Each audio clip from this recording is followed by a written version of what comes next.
Mónica Llerena nació en la Ciudad de México 19 días después del terremoto de 1985. Estudió la preparatoria en el Centro Universitario México, en donde conoció la Congregación de los Hermanos Maristas de la Enseñanza, y mediante ella realizó una experiencia de voluntariado de larga estancia en la frontera de México con Guatemala. Gracias a esta experiencia, conoció de cerca la realidad de los pueblos indígenas y campesinos del sur de México, incluyendo el zapatismo y la teología de la liberación, que cambió radicalmente su manera de pensar la fe. Colaboró con servicios y asesorías para la paz en el Observatorio de la Conflictividad Social, dedicada a dar seguimiento a los conflictos sociales del país mediante el seguimiento de fuentes periodísticas. Estudió sociología en la Facultad de Ciencias Políticas y Sociales de la UNAM, en donde incursionó en el feminismo y en diferentes experiencias organizativas como parte del movimiento estudiantil, como la caravana Ricardo Zavala del Comité Estudiantil Metropolitano, dedicado al trabajo comunitario con la Policía Comunitaria, CRAC, en la montaña de Guerrero, así como en el colectivo Jóvenes en Resistencia Alternativa, dedicado a impulsar diferentes iniciativas y procesos de transformación anticapitalista. Desde este espacio, participó en torno a la otra campaña lanzada por el EZLN, Ejército Zapatista de Liberación Nacional, en 2006, ante las elecciones presidenciales, y en la promotora de Unidad Nacional contra el Neoliberalismo, PUNC, experiencia de articulación de lucha entre diferentes sectores como el movimiento sindical, obrero, urbano popular y estudiantil a mediados de la década de los 2000. En el marco de las elecciones presidenciales de 2018, participó en el espacio amplio de articulación por México Hoy, impulsado con la finalidad de construir una agenda nacional intersectorial, poniendo en el centro la democracia, los derechos humanos y una economía con justicia social.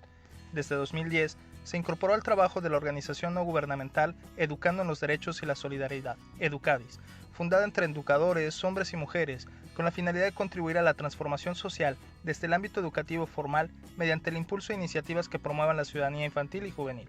Como Educadis, desde 2014, ha impulsado la implementación de mecanismos y enfoques a favor de una cultura del buen trato y la protección ante diferentes formas de violencia, incluyendo la violencia sexual. Moni, qué gustazo verte por acá. Muchas gracias por aceptar esta invitación, gracias por hacer un espacio en la agenda, gracias además por aguantar nuestros desórdenes de organización y demás, porque a quienes no lo saben, pues Moni nos aguantó un cambio de horario y luego otro cachito de cambio de horario. Lo agradecemos, Moni. Es un placer para mí presentarte en este espacio. Brenda y yo hemos estado esperando este momento también para platicar contigo, porque a mí en lo particular me parece súper interesante que tienes una visión muy específica de los derechos de niñas, niños y adolescentes con perspectiva de género en un ambiente macro. Y obviamente esto tiene que ver con tu perfil de socióloga, ¿no? Que estoy entre dos sociólogas, entonces a lo mejor solo me toca verlas y escucharlas. Y pues, Moni, a lo mejor como empezando, ¿cómo elegiste, cómo llegaste a empezar a darte cuenta que los derechos humanos eran algo por lo cual pugnar, algo por lo cual trabajar y promover de manera constante? Bueno, pues yo diría que a lo mejor el día de hoy, haciendo una retrospectiva, creo que alguna vez alguien me preguntaba, ¿no? Que dónde pues desarrollé como esa sensibilidad por lo social. En aquella ocasión yo caí en cuenta que a lo mejor en mis referentes familiares, ¿no? Entonces, bueno, quizá mi abuela pues era una mujer pues quizá muy cortada como en una educación católica tradicional, pero donde había un sentido de, pues, que te importaba el otro, el prójimo, de, pues, ayudar, de ser solidaria. Entonces, pues yo diría que con mi abuela paterna aprendí bastante eso. Por ejemplo, recuerdo mucho que hasta la fecha es algo que tengo muy fresco. Los músicos, que yo soy de la Ciudad de México, crecí toda mi vida aquí, y recuerdo mucho que cuando yo era niña y permanecía las tardes con mi abuela, pues era muy típico que en las tardes pasaban a veces familias de músicos que pues evidentemente provenían del campo, de una zona rural, y una práctica que hacía mi abuela era pues abrir la puerta, invitarlos a comer y nos sentábamos todos, ¿no? A comer. Entonces yo digo, bueno, pues para una niña ver eso, pues era un mensaje como muy claro de igualdad y de justicia y de solidaridad, ¿no? Entonces, quizá como rascando un poco en mi historia personal, pues yo diría que pues por ahí empezó todo, ¿no? Ya después, más adelante, pues bueno, yo otra cosa que identifico bastante claro es en la preparatoria.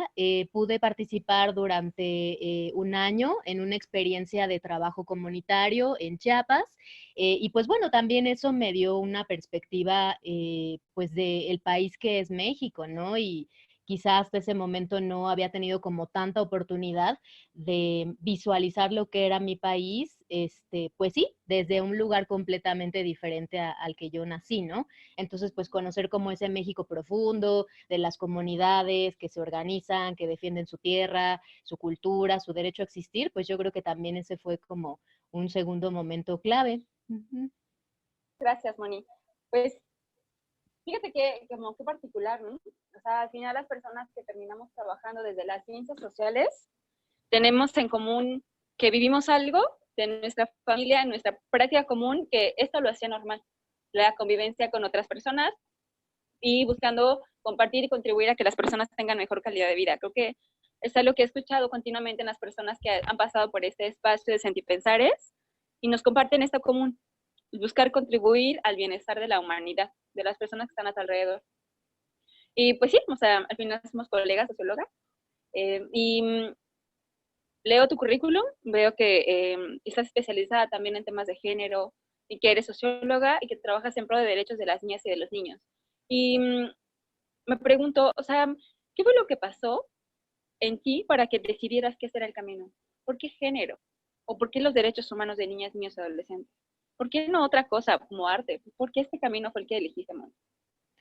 Pues sí, yo quizá diría que a lo mejor estas experiencias familiares pues fueron muy significativas y que pues esas inquietudes que se despertaron pues sí, en mi niñez, de alguna manera fueron cobrando forma más adelante, ¿no? Entonces, bueno, creo que esta experiencia que comparto de pues la posibilidad, ¿no? De conocer el campo, de conocer las personas que tienen una forma de vida, pues sí, asociada a eso, ver pues las situaciones que vivían, y en ese marco también pues ubicar a los niños y las niñas, ¿no? Como esas personas que hacen parte de las comunidades, y desde donde a veces pareciera que no es tan complicado, ¿no? Lo humano, y que a lo mejor eso puede ser como quizá comentario muy de socióloga, pero como que pareciera que entonces el problema es cuando empezamos a crecer, ¿no?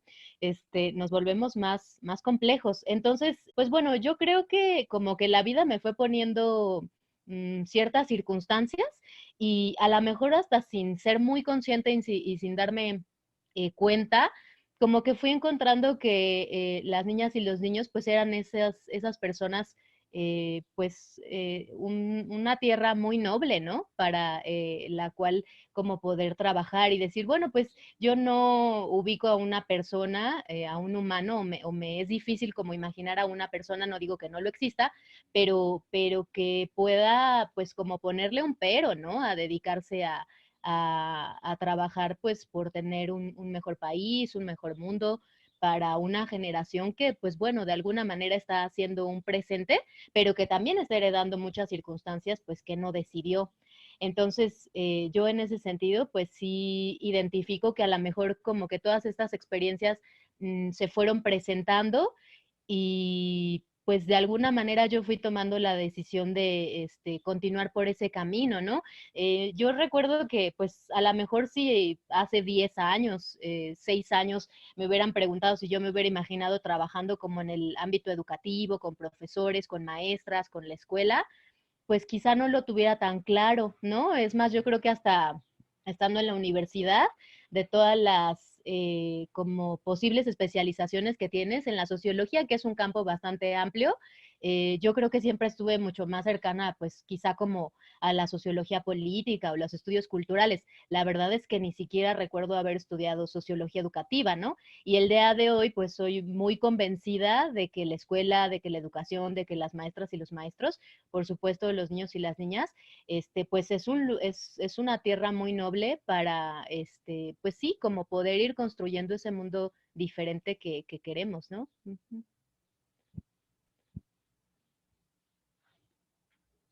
Sí, si prendo el micrófono tal vez me escuches, perdón. Fíjate que yo me puse a utilizar las tecnologías internet y a estoquearte por ahí. Y vi por ahí que en algún momento, por ahí del 2005, 2008, estuviste en un proyecto de jóvenes en resistencia alternativa. Y justo una de las cosas que platicábamos, ¿sí me escuchaste? ¿Se perdió un poquito la señal? Sí, sí, yo te escucho. Buenísimo, gracias. Y justo una de las cosas que platicábamos entre el Inter, ¿no? De empezar esta entrevista, hablábamos de que muchas personas, por ejemplo, están como desencantadas o no seguras del concepto de resiliencia, y que hay algunas personas que escuchan sobre el concepto de resistencia y lo prefieren y lo promueven y lo trabajan. Desde aquellos lugares que tú conoces, que tú has andado, en los cuales has caminado, para ti, ¿cuáles son esas diferencias o esas similitudes entre la resistencia y la resiliencia? ¿Y por qué una o por qué la otra? ¿O por qué no? O por, no sé, cuéntanos un poquito así desde tu sentir, ¿no? Pues bueno, yo no he tenido la oportunidad de rascar mucho en este tema de la resiliencia, como más, entiendo yo que es como un concepto que se utiliza en el campo de la psicología, ¿no? Em, sí, bueno, pues para mí la resistencia tiene que ver con, pues, poder identificar em, esos lugares en donde es necesario, pues, no sé si, o bueno, esos lugares en donde a lo mejor no es posible ni siquiera aún construir alternativas, ¿no? Pero sí como poder luchar o disputar esos sentidos y esas formas de vida o esas condiciones que sí hacen posible algo que queremos, ¿no? Entonces, pues sí, en la universidad, pues tuve como diferentes experiencias de trabajo, pues colectivo, organizativo, sobre todo pues estudiantil. Pues a mí no me tocó ser una generación que hayamos tenido como el contacto directo con el zapatismo, pero sí me tocó ser una generación que heredó mucho esa cultura, ¿no? Yo era todavía bastante pequeña cuando fue el levantamiento zapatista, pero por todas estas experiencias que yo pude tener también pues en esta experiencia de trabajo en Chiapas y todo, pues el zapatismo siempre fue algo que estuvo pues alrededor, ¿no? Pues sí, de estas experiencias y en ese sentido, pues también conocer que pues los pueblos originarios que se dedican al trabajo en el campo, pues han sido pueblos que de alguna manera la mayoría o muchos de ellos reivindican, ¿no? Reivindican mucho toda su historia, toda su trayectoria y en ese sentido pues visualizan en esta idea de la resistencia pues toda esa lucha que han dado a lo largo de muchos años para poder mantenerse con vida, ¿no? Desde su cosmovisión, desde sus propias formas de representar el mundo, de organizarse, de darle sentido. Y también, pues, a pesar de, pues, muchas presiones a nivel, pues, económico, político, que han intentado durante mucho tiempo, pues, acabar, o si no han intentado de una manera consciente, pues, por lo menos sí ha tenido un efecto de poder acabar con ciertas dinámicas o formas que están afectando, ¿no? Su posibilidad de seguir existiendo. Entonces, yo la recibí. Se dejó de escuchar cuando moviste el cel, se dejó de escuchar y desde ahí perdimos Ok. un poco. ¿Ahí me escuchan de nuevo? Ya te escuchamos de nuevo. Perfecto. Sí, entonces, bueno, yo no considero que necesariamente sean incompatibles, ¿no? Estos dos conceptos. Pienso que algo interesante, que por lo menos a mí a nivel personal ha sido un tema, creo que a veces desde las ciencias sociales ha habido como creo que ha hecho falta, quizá ahora ya es distinto, pero por lo menos en mi formación, hizo falta muchas reconciliaciones con las ciencias con las ciencias exactas, ¿no? Como que había todavía una disputa, ¿no? Como si tuvieras que elegir uno u otro. Yo creo que el día de hoy es ese debate de la transdisciplina o esas fronteras entre las disciplinas, pues es más que evidente, ¿no? Con el tema de la pandemia por COVID, yo creo que es como súper evidente cómo todas esas ciencias se complementan. Entonces, en ese sentido, yo no vería incompatible pensar que si la resistencia es, pues, esta manera de nombrar esa posibilidad de defender lo que se es, lo que se quiere, lo que ha garantizado ser hasta este momento como hemos ido, hablando de los pueblos, no considero que necesariamente se contraponga a la resiliencia en el sentido de identificar el ámbito de la persona, ¿no? El ámbito individual. ¿Siguen ahí? Hola, hola, perdón, estamos inestables en nuestra llamada. Sí. ¿Ya nos escuchas bien? Sí, yo les escucho bien. Por un momento Buenísimo, les perdí.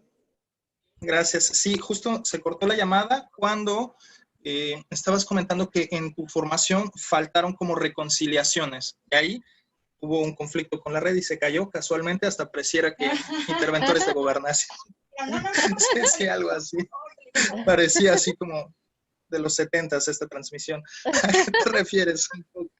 Sí, pues me refería a que a lo mejor a mí me tocó todavía un momento en el campo de las disciplinas sociales en donde parecía casi como que tuvieras que elegir, ¿no? Una manera de explicar el mundo en donde pudiese tener un lugar, pues el ámbito personal, individual o, no sé, como una perspectiva más asociada a las teorías, hipótesis y comprobaciones, o bien a pues una manera de entender el mundo que tuviera que ver más con lo interpretativo, lo simbólico, ¿no? Como si estuviera contrapuesto. Yo creo que en ese sentido, pues a lo mejor no necesariamente reconocer a través de este tema de la resistencia, esta posibilidad que tiene el sujeto colectivo de luchar, de defender lo que es pues, para garantizar su existencia, su modo de vida, pienso que no necesariamente tendría por qué contraponerse a la resiliencia si por resiliencia hay la posibilidad de ubicar como un lugar pues del sujeto, ¿no? Del ámbito particular. Entonces, pues sí, yo creo que para mí el día de hoy quizá no necesariamente, o sea, son formas diferentes de abordaje, ¿no? Y pues bueno, habría que ver ahí quizá más desde lo conceptual si tomar uno implica la renuncia de otro, o cuál sería ahí lo que estaría en juego, ¿no? Pero bueno, desde, pues sí, mi experiencia personal y mi formación, pues no lo considero necesariamente como algo que esté peleado, ¿no? Estoy totalmente de acuerdo contigo. Totalmente de acuerdo contigo. Fíjate que escucharte me lleva a pensar en que, o sea, cuando hablamos de la resistencia desde estos lugares de la resistencia de los grupos originarios, por ejemplo, pues está totalmente relacionado con cómo esta apertura que trajo la globalización, que trajo el Internet, pues permitió que los pueblos originarios pudieran adoptar prácticas culturales de otros lugares y que otras culturas se lleven prácticas culturales de él en el proceso de transculturización, amén. Entonces, ¿cómo la resistencia significa que las personas puedan tener lo más clara posible, lo más amplio posible, su cosmovisión? Entonces, escuchándote, pensando cómo pueden ser incluso parte de lo mismo, una de las cosas que a mí me atrapa tanto como desde mi perspectiva académica, la resiliencia, es que habla acerca de cómo este proceso de la transformación de los procesos y los símbolos culturales pueden significar un riesgo para la comunidad o no. Y entonces, como la resistencia, ¿por qué es necesaria la resistencia para los pueblos, no? ¿Qué significa? ¿Por qué no simplemente permitir que su cultura se vaya diluyendo y transformando? ¿Por qué no? O sea, ¿por qué es necesario que las personas tengan una postura de abrazo a lo que les da identidad en ese momento histórico? ¿Tú por qué crees que sea? ¿Por qué sea como esta dificultad de tener apertura, de como darle un lugar a lo nuevo? ¿Sería eso? Más bien de por qué es necesario hablar de la resistencia de grupos originarios desde las perspectivas culturales. ¿A qué se Ok. resisten, por ejemplo? Ujú. Sí, bueno, yo creo que, sobre todo yo lo que identifico es que este concepto de las resistencias se ha utilizado, se ha construido, sobre todo en contextos en donde hay pues una lucha, ¿no? Por un lado, como una imposición de ciertos modelos económicos, políticos, que no necesariamente representan pues a esa sociedad eh,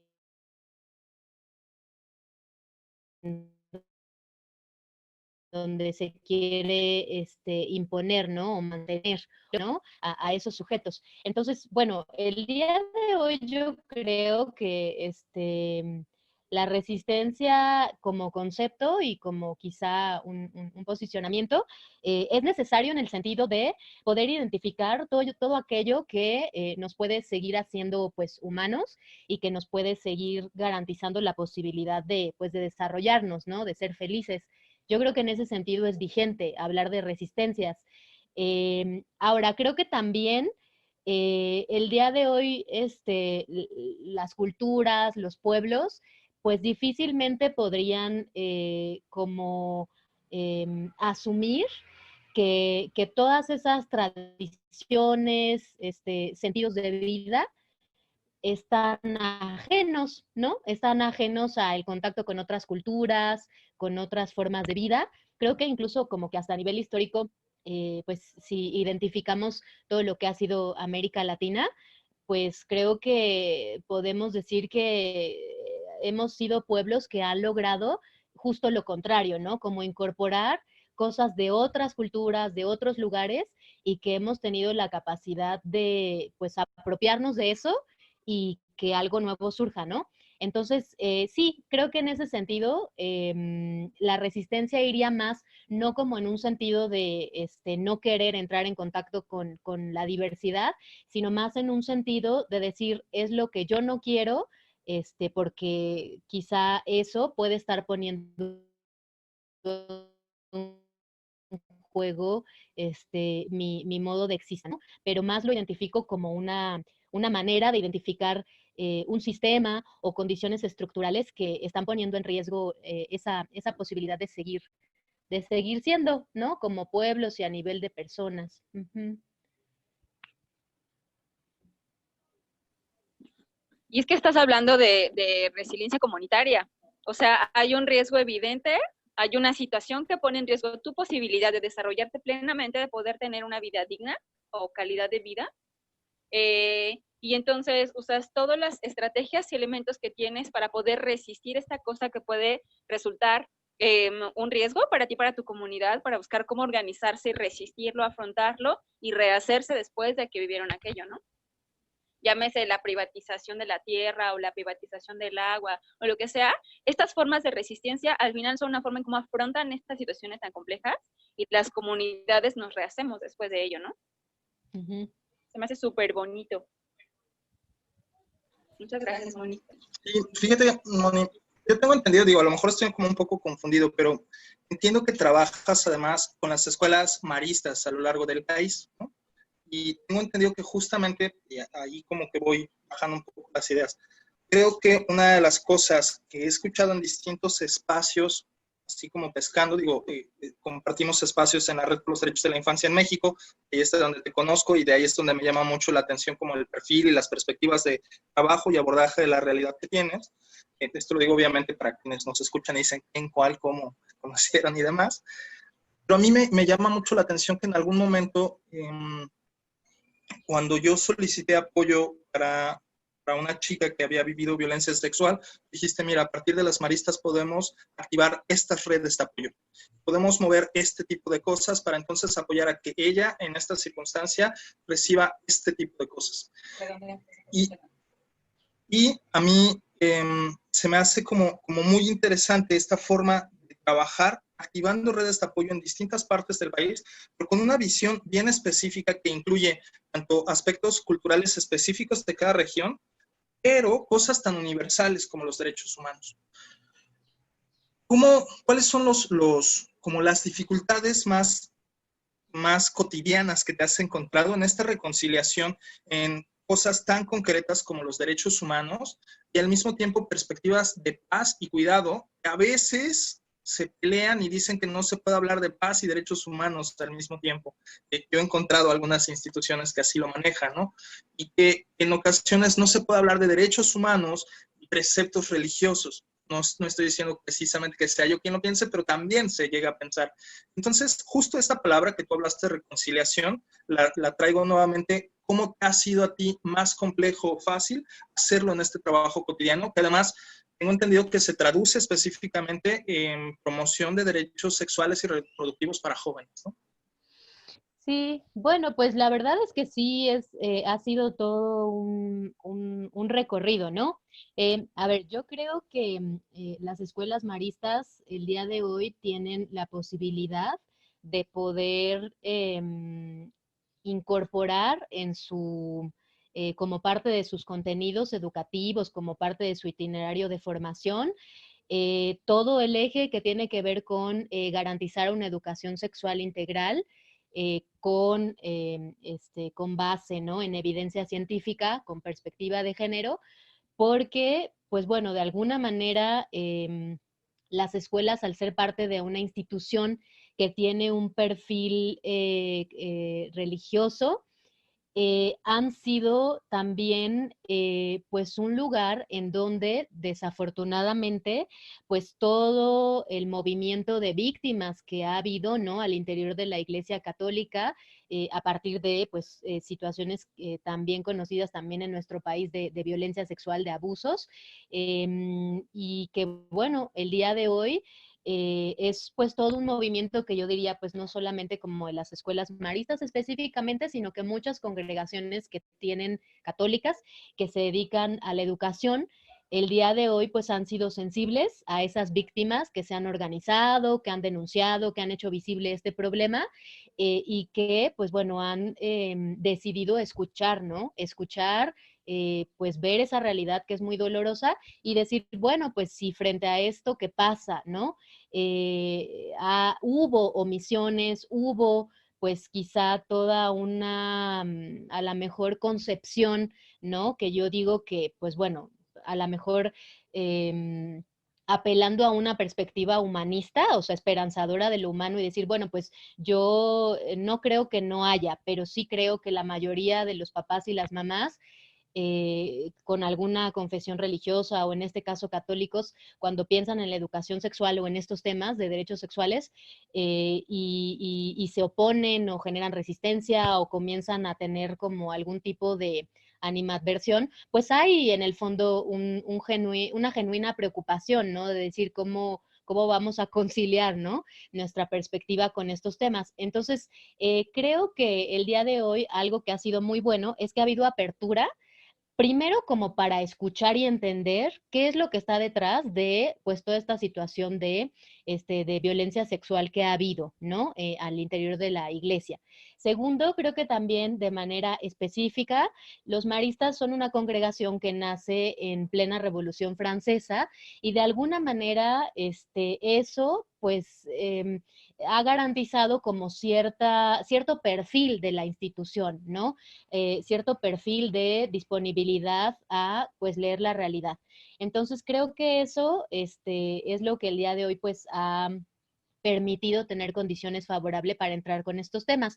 Ahora, creo que también tenemos desafíos muy importantes. Nosotros trabajamos en algunos contextos comunitarios, indígenas, en donde como que hay todavía una reserva mayor a la sexualidad, ¿no? Y a tratar estos temas.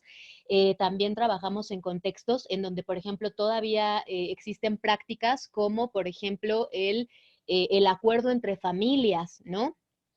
Al momento de que una chica pues decide o las familias deciden, ¿verdad?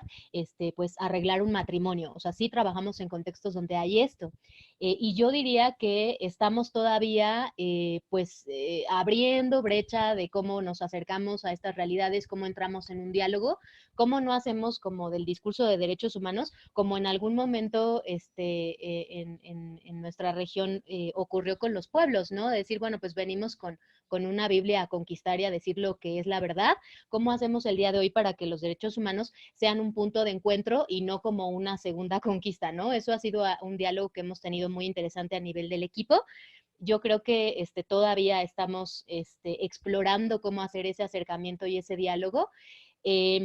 Creo que también algo que nos ha ayudado muchísimo ha sido la información. O sea, sí creo que cuando las personas en un contexto confesional, ¿no? Como pueden ser escuelas católicas, se les ayuda a mirar la realidad y a conectar cómo su postura de vida, su sentido de vida, su fe, no necesariamente está peleada con la historia, con las decisiones, pues puede ser algo todavía que puede fortalecer, ¿no? El propio sistema de creencias. El problema, yo creo, es cuando el contexto no permite pues conectar la vida, lo que pasa en la realidad cotidiana concreta de las personas con los dogmas, ¿no? Yo creo que ahí es donde pues desafortunadamente podemos encontrarnos con situaciones más difíciles, ¿no?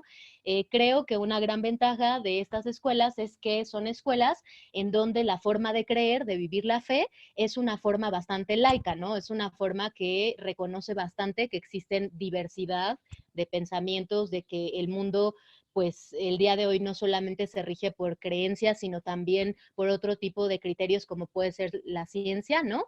Y que, pues bueno, no podríamos descartar toda esa manera también, ¿no? Para que pueden dar sustento a las decisiones o a lo que una persona quiere. Creo que también otra cosa es que, bueno, aquí una apuesta que se tiene en las escuelas maristas concretamente es, pues se reivindica mucho el lugar de la persona y concretamente de los niños y las personas jóvenes. Y en ese sentido, creo que también eso ha permitido que la institución de alguna manera no deje de estar como al día, ¿no? De lo que pasa en el mundo. Entonces, bueno, yo creo que en la medida en la que se tenga esa apertura para escuchar la realidad y en este caso para darle un lugar especial a las personas jóvenes y a los niños y niñas, creo que es, en la medida que eso exista, pues en esa medida vamos a poder seguir trabajando, ¿no? Pero bueno, creo que no es algo fácil. Yo creo que también estamos viviendo un contexto pues de país y de mundo en donde tendemos mucho a la polarización y yo creo que también un desafío que tenemos es decir, bueno, ¿cómo vamos a construir puentes entre formas distintas de pensar el mundo y que bueno, que esa posibilidad de diálogo pues sea eso, ¿no? Y cómo también hacemos para pues convencer que pues a lo mejor si estamos pensando que la única manera de pues seguir conviviendo es la tolerancia en el sentido de que no me va a interesar cómo construyas y cómo expliques tu mundo mientras, o sea, lo único que te pido es que no te metas como con mi metro cuadrado. Bueno, yo creo que el día de hoy la pandemia, ¿no? Nos ha traído como un contexto en donde pues no solamente es eso, ¿no? Es también, bueno, acercarnos y decir, bueno, qué estamos pensando, cómo lo estamos viendo y los recursos que tenemos pues son de todos y son limitados. Entonces, pues vamos a tener que compartir y para compartir pues vamos a tener que, pues, darle un pasito más, ¿no? Negociar y hablar y acordar. Sí, entonces, Claro. es un reto. Fíjate que a mí me va, una de las cosas que tratamos de hacer en cada una de las entrevistas que hacemos es como buscar frases que puedan definir cómo podría titularse cada capítulo. Y a mí me resuena esta palabra justo de reconciliación, ¿no? Porque creo que lo que estás diciendo a final de cuentas tiene que ver justo con conciliar las distintas partes, conciliar las distintas perspectivas del mundo, como poder entablar estos espacios, o más bien facilitar estos espacios de diálogo entre mi verdad, tu verdad, la verdad, las verdades, y poder ir construyendo y tejiendo. Y eso se me hace una perspectiva muy, muy bonita y muy interesante. ¿Cómo? No sé cómo decirlo.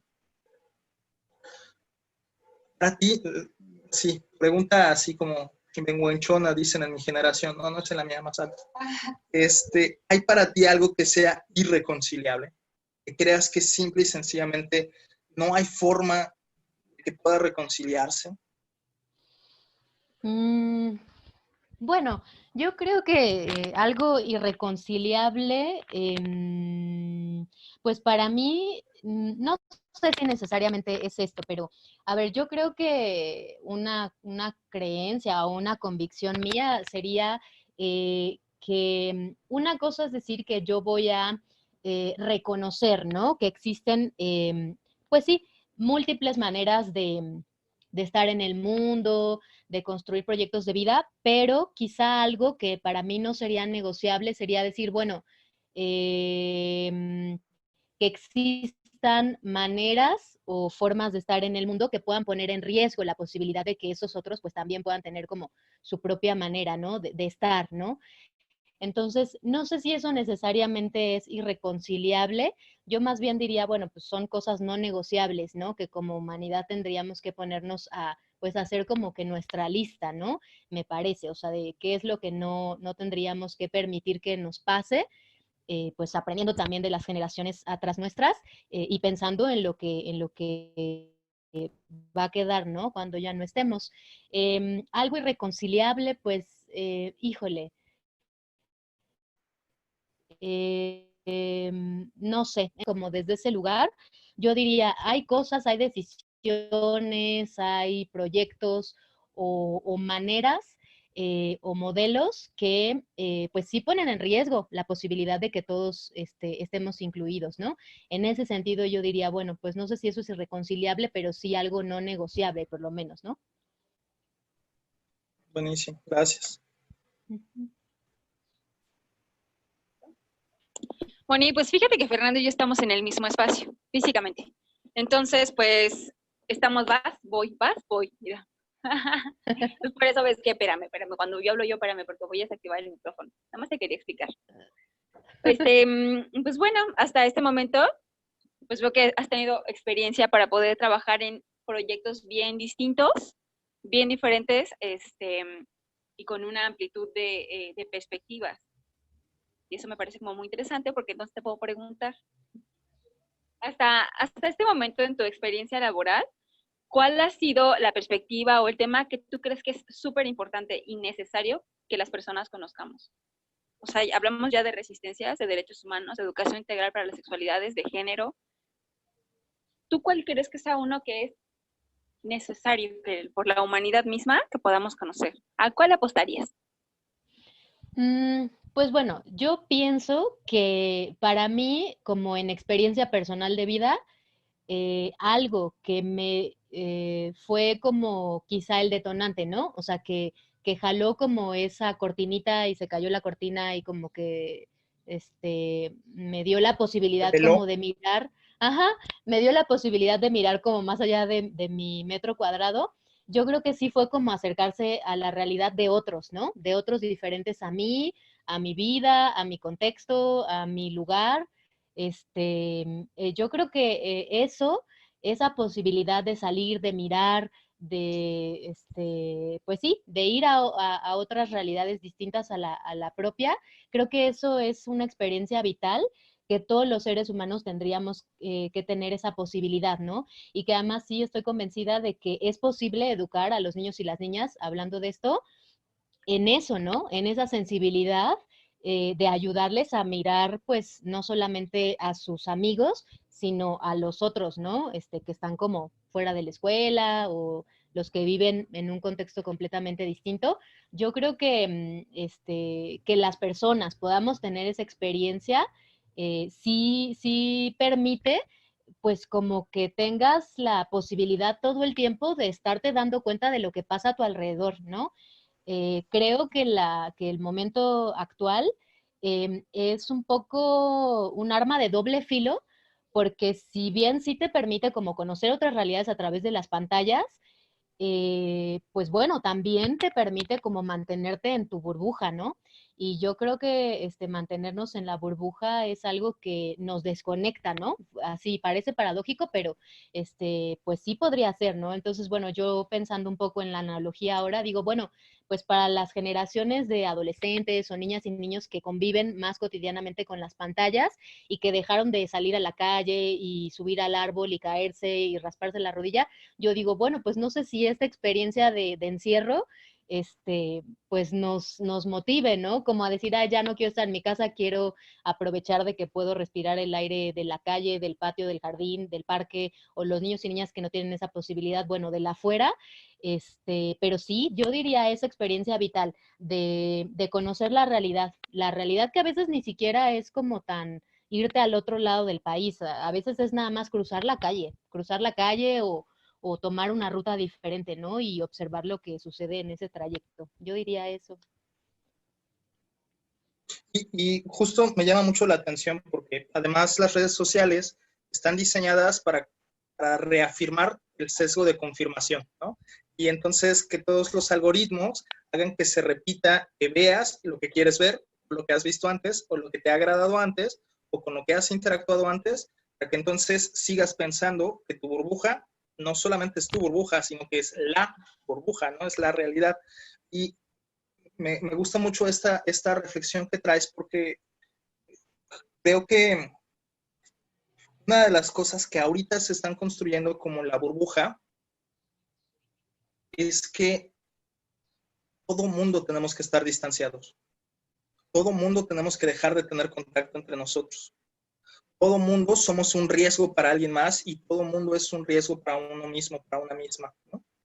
Y yo en algunos talleres que he estado dando para papás y mamás, incluso que han invitado de otros países, pues he hecho la pregunta y han confirmado en muchas ocasiones que los niños, las niñas que están en YouTube o que están en Facebook, aunque no quieran, les aparece una franja arriba que dice, ¿quieres enterarte del COVID? Entonces ni siquiera hay como la posibilidad de no verlo, ¿no? O sea, para cualquier edad. Y a lo mejor a nosotros como personas adultas que además nos dedicamos a esto, nos hemos dado cuenta y creemos que es por nuestros algoritmos. Pero realmente en todos los dispositivos aparece el, ¿quieres saber más del COVID? Aquí hay información que debes de saber, ¿no? Entonces, ¿qué crees para ti en esta idea, en esta línea de ideas que nos has estado compartiendo ahorita? Tendríamos que mirar en este momento de nuestra realidad. ¿Qué tendríamos que ampliar en nuestras perspectivas o profundizar en nuestras perspectivas? Porque hace rato hablabas del México profundo, ¿no? Hace rato yo hablaría en este momento en términos de la humanidad profunda. ¿Qué tendríamos? No tendríamos como obligación, ¿no? Pero como sugerencia, como algo que puede ser loable en términos de la humanidad compartida, de mirar en lo profundo o en lo amplio o en lo distinto en el ángulo. Bueno, pues a nivel personal, a mí me parece que esta situación de parar, ¿no? De detener todo de un momento a otro, creo que sí abre la posibilidad a poder identificar, pues hacer casi como, a ver, si la vida pudiera representarse así como el hámster que está corriendo todo el tiempo en la ruedita, ¿no? Y si esta situación del COVID, pues fuera más bien como ese alto en seco, yo diría, pues esta situación para mí, por lo menos, ha sido la oportunidad para mirar, ¿no? Desde esa pausa pues toda esa dinámica en la que pues estamos cotidianamente corriendo de un lado a otro, en el caso de la ciudad, ¿no? Que el día pues tiene 24 horas, pero casi que tú deseas que tenga 36, y si tuviera 36 igual y te parecería que te hace falta tiempo. Yo creo que ese tema de parar, para mí a nivel personal ha sido algo que me ha pasado, ¿no? Y en ese darse cuenta o tomar conciencia, creo que algo significativo quizá es la posibilidad de identificar pues todas esas dinámicas en las que estamos, ¿no? A nivel de humanidad. Entonces, pues todo ese ámbito bien cercano que dejamos de observar por estar todo el tiempo atendiendo, pues como a nuestros compromisos, ¿no? Y como a ese guión que ya tenemos, cotidiano. ¿Siguen ahí? Sí, ¿verdad? Si se paró tantito el video, perdón, pero sí, aquí andamos. Ah, ok.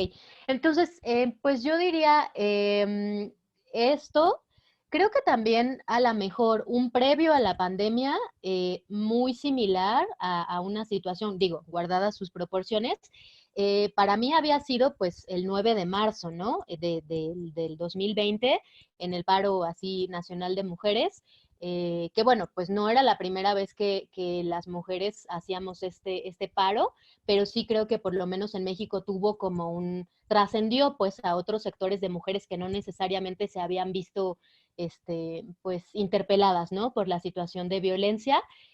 Creo que este año, el 9 de marzo, como que fue la antesala, ¿no? De darnos cuenta de que cuando paramos, pues dejan de suceder cosas, pero también cuando paramos suceden otras. Entonces yo creo que esa conciencia, creo que también algo que es paradójico, pero para mí también ha sido significativo, pues bueno, muchos lugares en donde en las semanas en donde pues los humanos estuvimos guardados, fueron lugares en donde comenzamos a ver muchas especies que regresaban, ¿no? Que regresaban, veíamos especies que estaban, no sé, en las imágenes estas de Santiago de Chile, ¿no? Que habían visto a estos felinos ahí en la calle, ¿no? Cóndores, y luego en Canadá, venados, y, o sea, especies que normalmente Y están hubo jaguares escondidas. que llegaron a los hoteles, changos que están en las albercas de cocodrilos. Está también divertido por acá. Claro, entonces, sí, claro, ¿no? Entonces, ver eso, o sea, para mí también ha sido interesante, como tomar conciencia de decir, bueno, pues la especie humana lo que ocupa y cuando deja de ocuparlo, pues claro, hay otras especies, no somos los únicos, creo que ese también.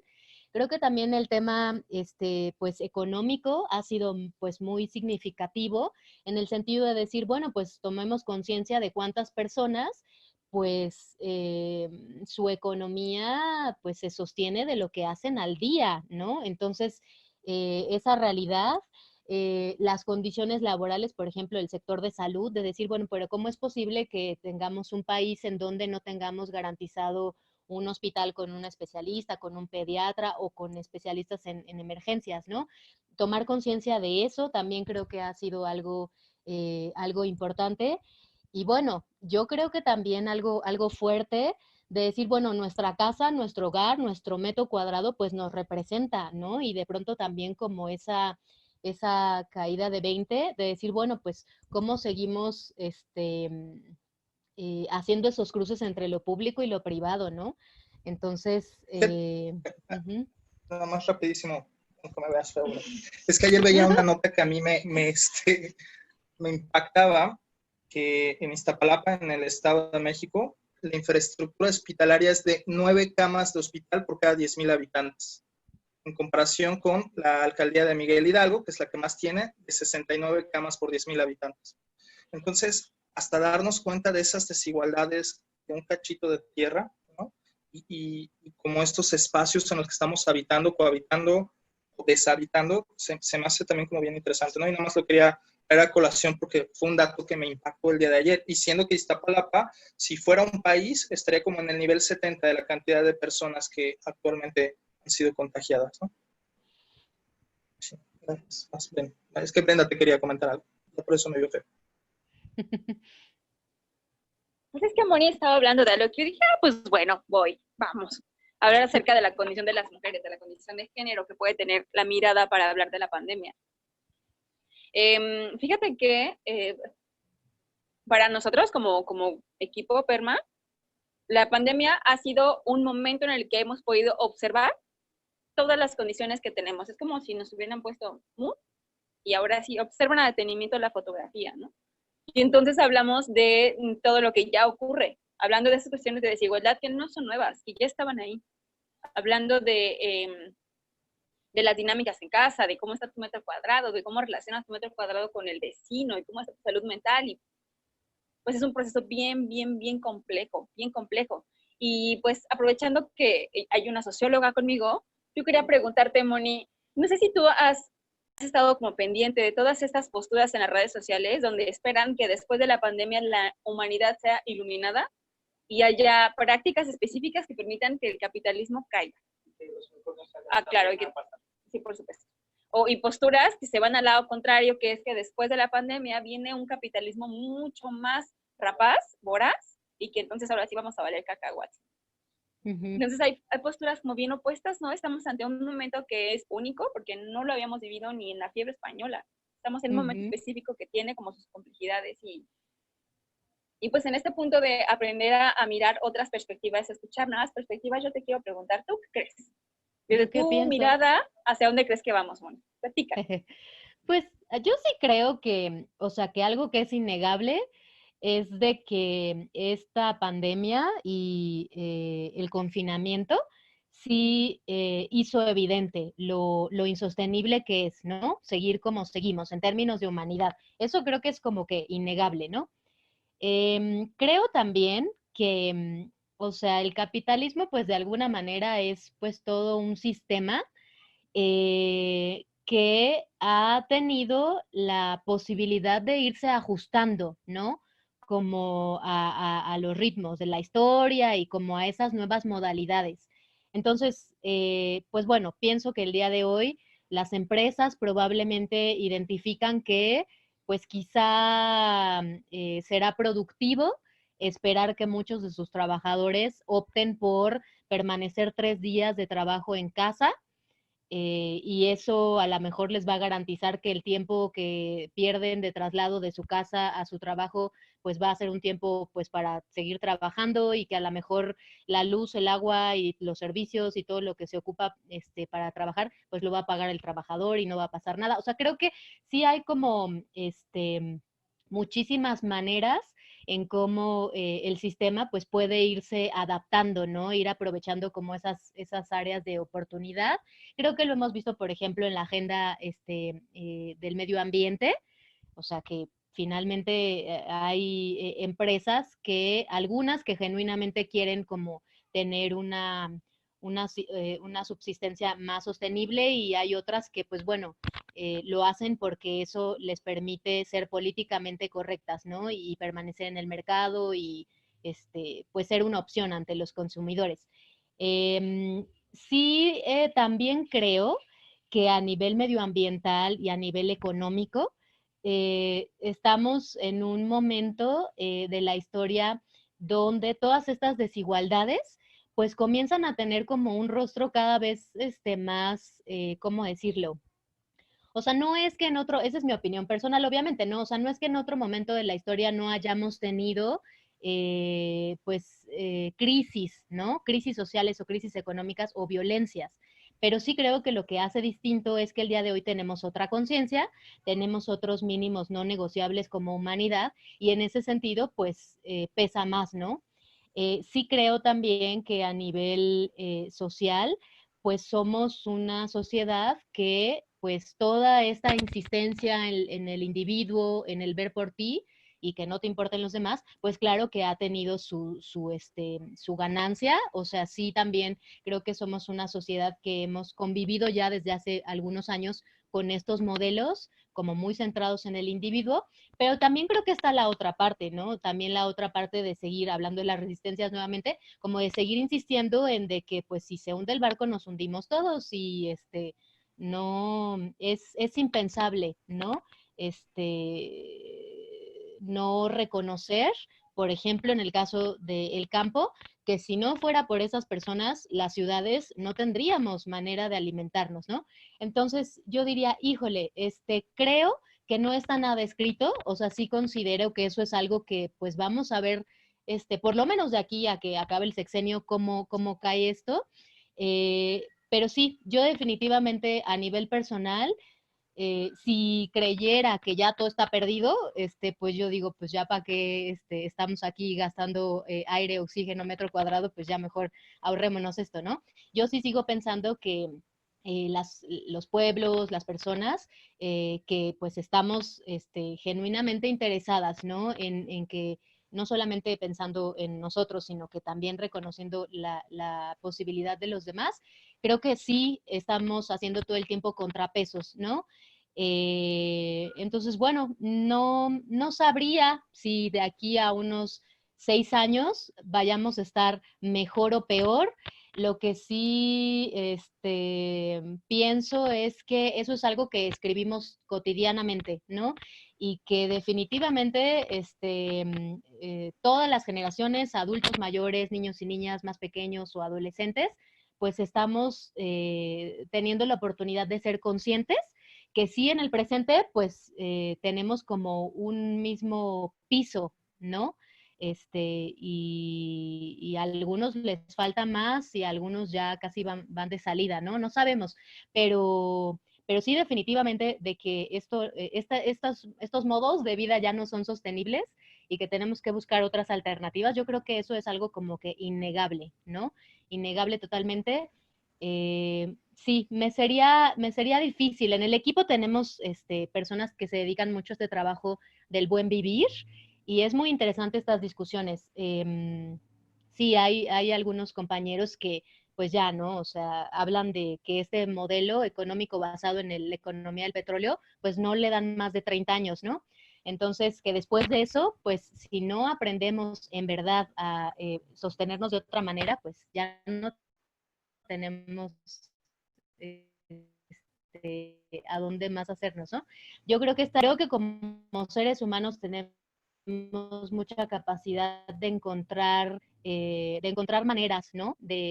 Pues de seguirnos manteniendo con los recursos que tenemos en el momento, con el contexto que nos toca afrontar.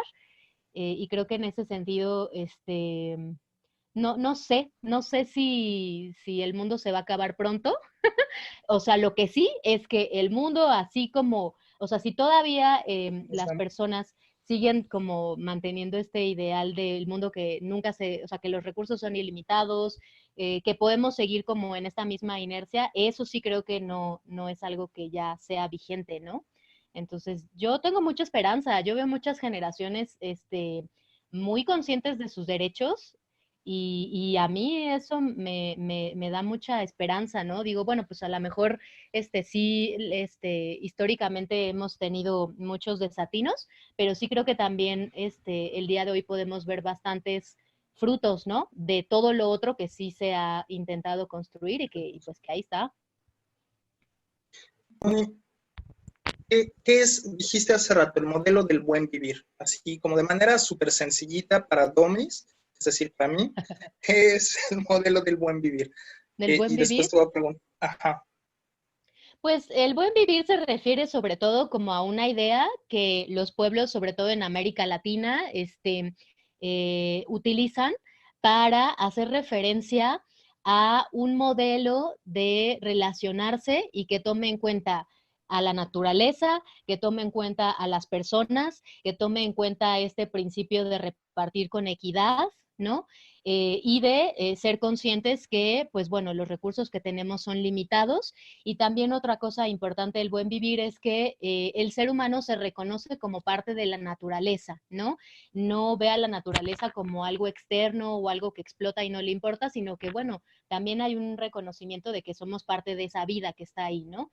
Entonces, el buen vivir pues se refiere a eso, ¿no? Como a esa manera de construir nuestras relaciones, nuestra economía, basada como en esos principios de la permacultura, ¿no?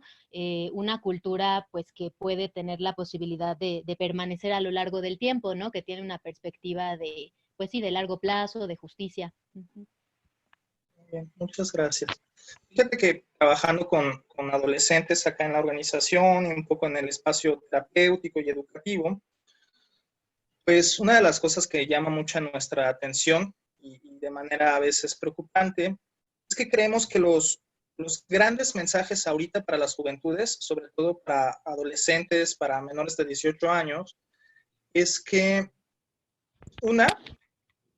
deben de renunciar a todos sus derechos porque si no van a enfermar a alguien más, ¿no? Así que así, calladitos se ven más bonitos.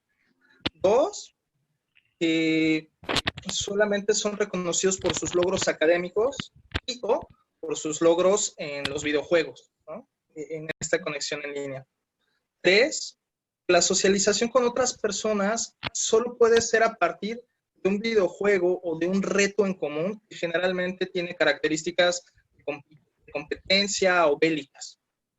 Y 4, que tienen que esperar hasta llegar a una cierta edad para terminar de decidir por completo sobre su cuerpo y sus formas de cuidado. Son como algunos de los mensajes que de cierta manera, a lo mejor muy simplista, hemos estado viendo que son los que más van hacia las juventudes, hacia las adolescencias en estos tiempos. A mí me preocupa un poco que en este regreso escalonado, pues dicen que va a haber unos, así como si fuera el hoy no circula de la escuela, ¿no? Entonces unos y unas van unos días y otras personas van otros días, pero mientras no van, ¿dónde se quedan? Cuando en muchas casas, cuando en muchos hogares, papás o mamás van a regresar a trabajar, cuando no, etcétera, ¿no? ¿Qué pasa con esos cuidados comunitarios de esos niños, de esas niñas? Entonces, un poco como en este caos de ideas que te comparto, ¿qué crees que sería aquello en lo que tendríamos que estar trabajando las organizaciones de la sociedad civil que trabajamos en la promoción, difusión de derechos específicamente de niñas, niños y adolescentes, para que este momento empiece desde ahora, no hasta que regresen a las escuelas, empiece desde ahora a pugnar por este buen vivir, a pugnar por distintas formas de relacionarse desde el autocuidado, pero además desde el co-cuidado, y hacerles responsables, no solamente receptores, del cuidado comunitario en estos espacios, hasta de juego, de interacción, de etcétera, porque yo no he visto, por ejemplo, un mensaje, uno solo, de nadie, que diga, pues a la hora que vayas a salir a patinar, recuerda cuidarte de esta manera, por ejemplo, ¿no? En alguna reunión que tuve con algunas organizaciones que trabajan por derechos de la niñez, preguntaba yo, oigan, ¿y qué vamos a hacer para difundir ciertos cuidados y responsabilidad y educación en niños, niñas, adolescentes cuando salgan? Y un poco la respuesta fue, sí, ya estamos comprando cubrebocas para todos. Ah, órale, qué chido, ¿no? O sea, estoy hablando de educación y respondes con materiales, ¿no? Entonces, no sé, o sea, es como pensar en voz alta y ponerlo en la mesa para platicarlo con ustedes. También, Brent, para que tú también ahí le eches el rollo, ¿no? Sí, pues bueno, yo creo que sí es una oportunidad, en este tema del cuidado, de decir, a ver, revisemos cómo, o sea, quién nos ha cuidado, ¿no? ¿Quién nos cuida en nuestra casa? O sea, ¿quién nos cuida? Yo cuido, o soy la persona, que en la familia tengo este rol de cuidado, o en la familia soy la persona a la que a lo mejor por cierto, estereotipo, me corresponde, ¿no? Como recibir esos cuidados. Creo que es una oportunidad también como para dialogar entre generaciones, ¿no? ¿Cómo se aprendió esta práctica del cuidado?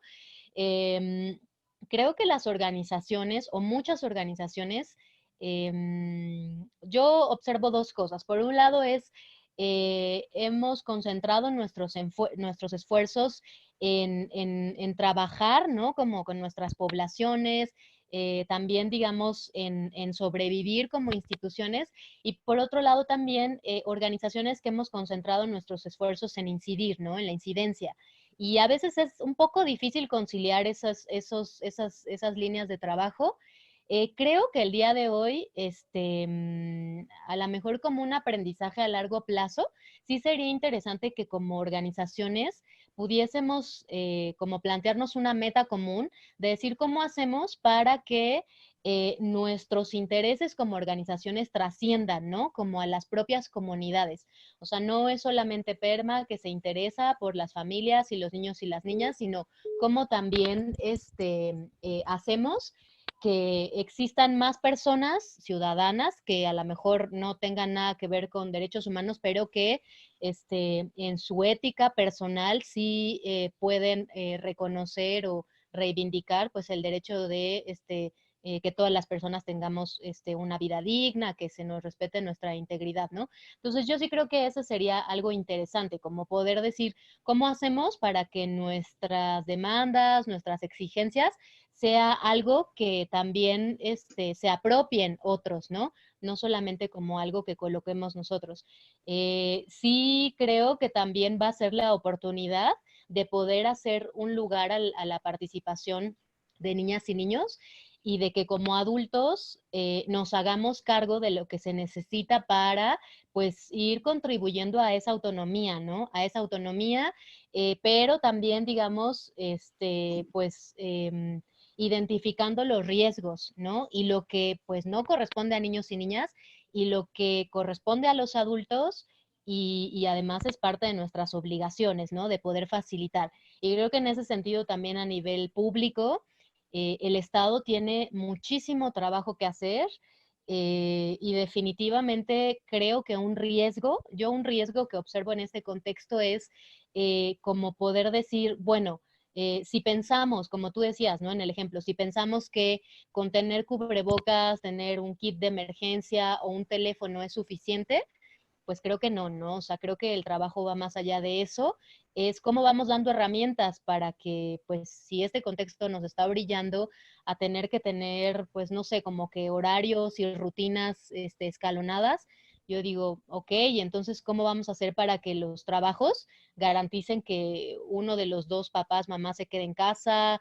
O qué vamos a hacer, ¿no? Para hacernos cargo de esa parte, porque esperar que las familias lo resuelvan todo, la verdad es que es complejo y además me parece que es pues como retroceder un poco en lo que se ha ganado en cuanto a la conciencia de la finalidad de lo público, ¿no?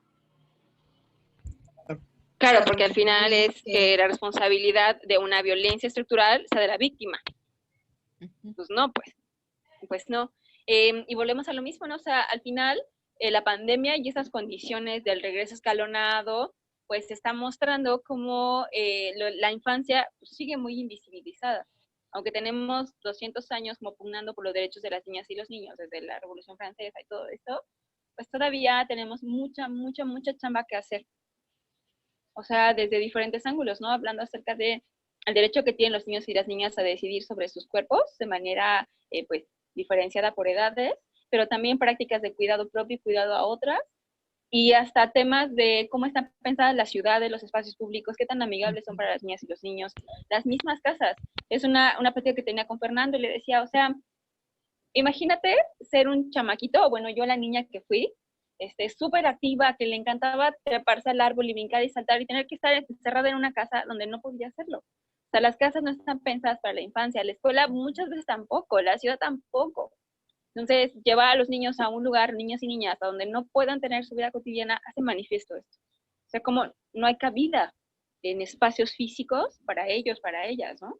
Y la pandemia fue como el momento histórico perfecto para que lo hicieran notar.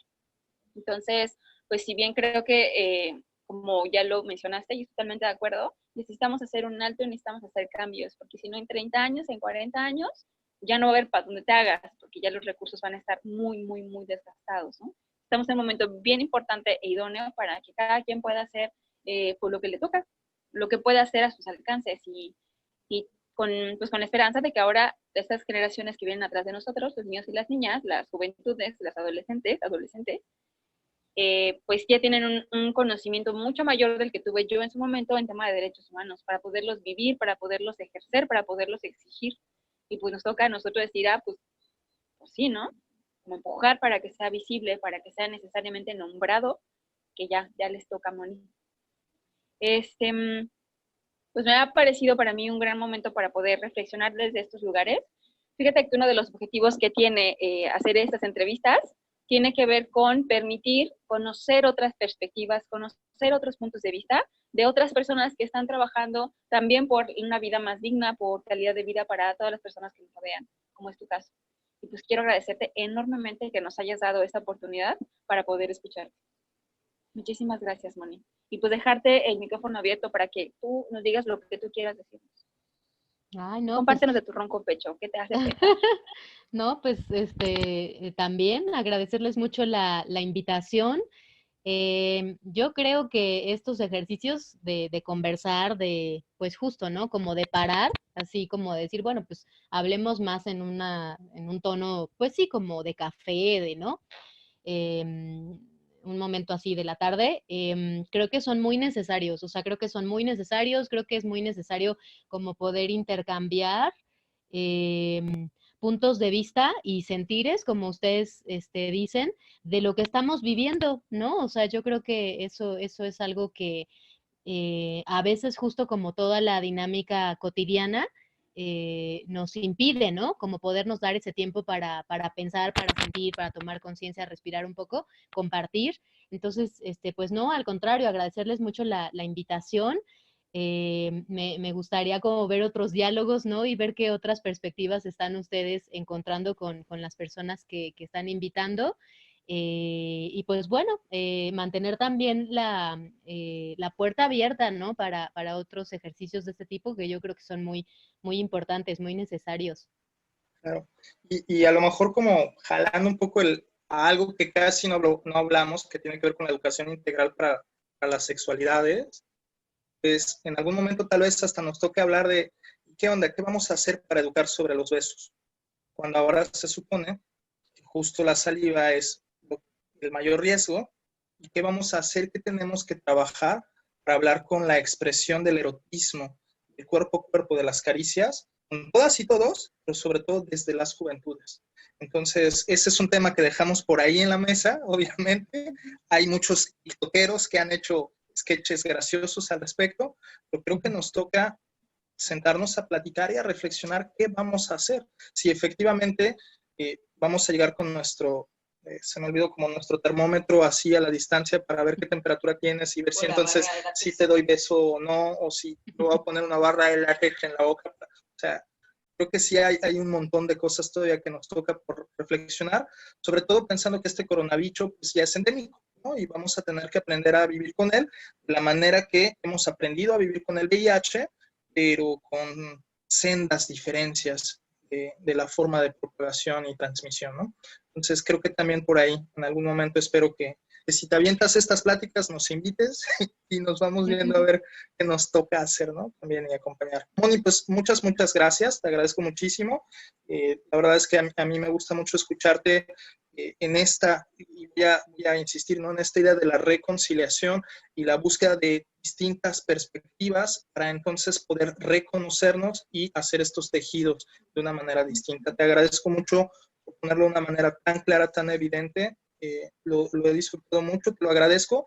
Y un poco igual, como dice Brenda, pues no sé, una frase así con la que quieras cerrar, algo adicional que quieras comentar. Yo diría que pues este momento que podría ser como extraordinario, yo siento que sería interesante como poder hacerlo ordinario, ¿no? Como en el sentido de, pues sí, cuestionar si la forma de vida o esa normalidad, pues qué tan normal era, ¿no? Y cómo esta nueva normalidad, pues ojalá que signifique o que quiera ser para algunas personas, pues justamente construir esas cosas que no estábamos del todo convencidos, ¿no? De que fueran algo bueno pues para el ser humano, para la naturaleza, para las personas, ¿no? Y pues sí, construir esas maneras diferentes, ¿no? Y pues como dejar de pensar que lo normal era realmente algo que quisiéramos, ¿no? Pues Era lo quizá deseable. eso, Ajá. era lo deseable, sí, sí, sí, pues quizá eso. Buenísimo, pues Moni, muchísimas gracias nuevamente, un fuerte abrazo y pues ojalá podamos seguir abriendo estos y muchos espacios más para seguir compartiendo. Muchas gracias. Igualmente, Un abrazo. muchísimas gracias, que estén muy bien, seguimos en Muchas contacto. gracias, Moni, cuídate mucho, te Muchas mando un gracias. abrazo. Igualmente, un abrazo para los dos. Chao. Chao.